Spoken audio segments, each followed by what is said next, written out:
एक लंबा दौर गुजर चुका है शिक्षक बनने की कोशिश में। शिक्षक बनेंगे क्योंकि शिक्षक ही बनेंगे, तो हमें शिक्षक ही बनना है। वैसे अगर ये शिक्षक बने भी तो वैसे शिक्षक होंगे जिन्हें बिहार में द्वितीय दर्जे का शिक्षक माना जाता है। 36 की उम्र को छू चुके 2 बच्चों के पिता जितेंद्र कुमार ने इसके लिए कम जद्दोजहद नहीं की। खर्च चलाने के लिए क्लर्क से लेकर सुरक्षा गार्ड और बीमा कंपनी तक में काम का सहारा लिया। फिर भी बीएड के अलावा हमने और भी केंद्रीय पात्रता परीक्षा जो होता है जिसको सीटेट के नाम से जानते हैं, इसके अलावा अन्य राज्यों जैसे Jharkhand TET, Rajasthan TET, MP TET हमने पास किया है। हार्डवेयर होता है, हमारा जो चलता है कुछ पूजा पाठ आ गया, कुछ होम ट्यूशन या, लेकिन इसी पैसा को जो है देखिए इवन कि हम चाय भी नहीं पीते हैं, इस तरह का भी कोई मतलब आदत नहीं है। शिक्षक बनने का सपना पालने वाले वो अकेले नहीं।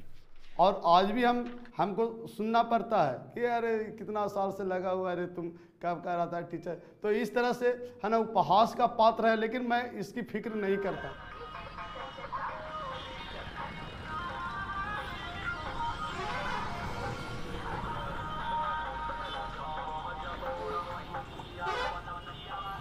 शादी भी हुआ था कि जॉब हो जाएगा, वो लोग भी सोचे, तो पत्नी को भी लगता है कि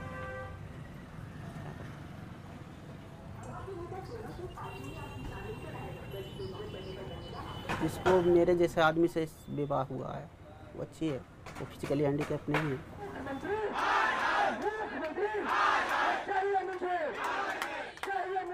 पटना गर्दनी बाग का धरना चौक, अगस्त का शुरुआती हफ्ता, जब शायद बिहार में सरकार के फेरबदल की जोड़ तोड़ जारी थी।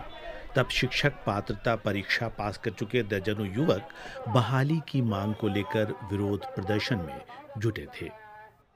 बिहार सरकार प्राथमिक विज्ञप्ति को रोक के रखी है, वो विज्ञप्ति देना नहीं चाह रही है। हम लोग को लगातार पिछले 3 सालों से इस विज्ञप्ति के लिए आंदोलन पे आंदोलन करना पड़ रहा है। स्कूलों में छात्र और शिक्षकों के अनुपात के मामले में बिहार, गुजरात, उत्तर प्रदेश, पश्चिम बंगाल जैसे राज्यों के साथ सबसे निचले पायदान पर है। प्राइमरी स्कूल के लेवल पर सूबे में 60 बच्चों पर एक शिक्षक हैं, जबकि ये अनुपात 27 छात्रों पर एक टीचर का होना चाहिए। राज्य के स्कूलों में कम से कम 2 लाख शिक्षकों की कमी है। शिक्षकों की कमी से दूसरे राज्य भी जूझ रहे हैं। यूनेस्को की एक रिपोर्ट के अनुसार भारत में 10 से 15% स्कूल वैसे हैं जो एक टीचर के बलबूते चलते हैं। गोवा और तेलंगाना में ऐसे विद्यालयों की फीसद 16 है। बिहार में शिक्षकों की बहाली का 7वां चरण शुरू करने की बात सरकार ने कही है। हालांकि ये आसान न होगा, क्योंकि बहाली का इंतजार कर रहे अभ्यर्थियों के मुताबिक सरकार की पॉलिसी ही दोषपूर्ण है। कोई सेंट्रलाइज चयन सिस्टम नहीं है और पूरी प्रक्रिया हर बार नए सिरे से शुरू होती है। फिर से फार्म डाला जाएगा, वो फिर से ऑनलाइन है। इस बार तो सेंट्रलाइज तरीके से डालना है, जिस डिस्ट्रिक्ट के लिए अप्लाई करना है उस डिस्ट्रिक्ट में डालिए और वो इसी में। लेकिन नियोजन निकाय पर फिर छोड़ दिया गया है, फिर नियोजन निकाय ही नियुक्ति देगा, फिर बंदरबाट होगा उसमें।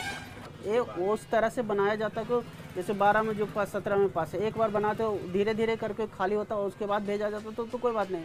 फिर भंग नहीं हो जाता है। अब 6ठा चरण भंग हो गया, अब निकल जाएगा 7वां चरण, तो 7वां चरण में फिर से आप नया फार्म भरिए।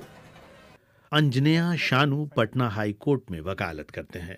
उनसे बातों के बीच अंदाजा होता है कि बहाली में देरी सिर्फ सरकार के कारण नहीं है। तो पटना हाई कोर्ट में ढेर सारे रिट्स शिक्षकों के द्वारा फाइल किए जाते हैं, शिक्षक संगठनों के द्वारा फाइल किए जाते हैं। रिक्रूटमेंट में ट्रांसपेरेंसी के लिए होते हैं। रिक्रूटमेंट में अगर किसी को गलत तरीके से छांट दिया गया है तो लोग कोर्ट्स का दरवाज़ा ठकठकाते हैं, कोर्ट्स आते हैं।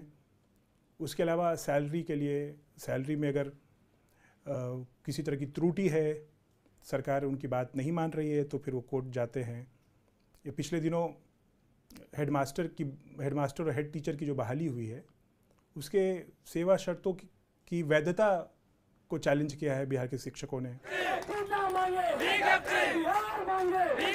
बहाली की मांग को लेकर जहां एक तरफ नारे बुलंद हो रहे हैं, वहीं शिक्षक की नौकरी पा गए टीचर्स को व्यवस्था और नियमों से शिकायतें हैं। तनख्वाह में तो बहुत फर्क है। हम लोग शुरुआत में कोई शिक्षक बनता है तो 20-22 हज़ार सैलरी उठाता है, वहीं अगर कोई रेगुलर टीचर शुरुआत में करेगा तो अभी ये में कम से कम 45-50 हज़ार रुपये उठाएगा वो शुरुआत में। और अभी हम लोग सरकार हम लोग पे इतना मर्सी की है तो हम लोग 32-35 हज़ार तक गए हैं, और रेगुलर शिक्षक जो हैं 70-80 हज़ार रुपये सैलरी उठा रहे हैं। ये योजना और थोपा गया जिसको हम कहते हैं नियोजनवाद। नियोजनवाद लाने का सरकार का अर्थ ये था कि जो एक वेतन में हम एक आदमी को खटाते हैं, लोगों की बेरोजगारी का फायदा उठा करके उसी वेतन में 4 आदमी को खटाओ। कॉन्ट्रैक्ट टीचर्स की बहाली जो कभी मध्य प्रदेश से शुरू हुई थी, धीरे धीरे बिहार, उत्तर प्रदेश से लेकर तेलंगाना, आंध्र प्रदेश, गुजरात, पंजाब और कई दूसरे सूबों में किसी न किसी रूप में जारी है। सुप्रीम कोर्ट ने भी बिहार नियोजक शिक्षक बनाम सरकार के मुकदमे में परमानेंट और टेम्पररी शिक्षकों को अलग अलग श्रेणी माना और समान काम समान वेतन की दलील को नकार दिया, यानी फैसला शिक्षकों के खिलाफ हुआ। शिक्षक अब राजनीतिक दबाव बनाने की कोशिश में है। लेकिन तेजस्वी जी ने अपने घोषणा पत्र में प्रमुखता से टॉप 5 में हम लोगों को रखा है, तो उम्मीद है कि उनकी सरकार बनी है वो हमारे साथ बेहतर ट्रीट करेंगे और हमें हमारा राइट देंगे। अगर वो नहीं देते हैं तो हमारे लिए सारे लोग बराबर हैं। दबाव, हड़ताल, प्रदर्शनों में दूसरे राजनीतिक रुख भी नजर आते हैं। धरने में शामिल आलोक यादव से हमने पूछा, नौकरी और बहाली के लिए सालों इंतजार और ठेके पर पहले की बनिस्बत कम पैसे और सुविधा पर नौकरी, फिर भी शिक्षक बनने को लेकर इतना संघर्ष क्यों? केंद्र में मोदी गवर्नमेंट आती है 2014 में, उसके बाद केंद्र में जो रोजगार का सेक्टर था, रेलवे जिसमें सबसे ज़्यादा बिहार के लोग जाते हैं, रेलवे का निजीकरण स्टार्ट हो जाता है। उसके बाद बैंकिंग सेक्टर जिसमें रोजगार घट जाता है। उसके बाद एसएससी जो अनियमितता का शिकार हो जाता है। ये तमाम सेक्टर जो थे बिहार के लोगों को रोजगार देते थे। क्योंकि बिहार में प्राइवेट सेक्टर नहीं है, रोजगार का जो भी बड़ा क्षेत्र है वो सरकारी क्षेत्र में ही यहाँ के लोग रोजगार पाते हैं। इन क्षेत्रों में निजीकरण और अस्थिरता आ जाने की वजह से लोगों का एक बड़ा हुजूम बीएड करने की ओर अग्रसरित होता है, बीएड करने का रुझान बढ़ जाता है।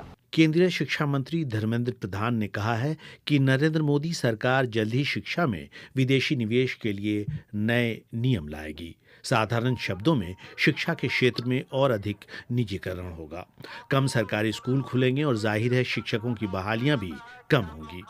शिक्षक की नौकरी की मांग कर रहे व्यक्ति की पटना में पिटाई के बाद ये साफ हो गया है कि इस मामले में बिहार की नई सरकार से कितनी उम्मीदें रखी जा सकती हैं।